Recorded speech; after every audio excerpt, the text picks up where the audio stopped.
Hi, I got a solution how to fix duplicates in contacts on your Automagic 7 Lite.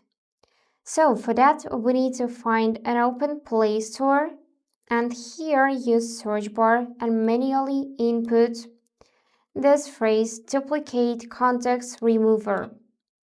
After that, you should find this app and tap button install. Now wait a couple of seconds and open it. After that, tap this button consent and choose to find duplicate contacts. Then you need to allow everything you see on the screen. And after that, you would see list of duplicated contacts right here. So you can select it, then tap this recycle bin.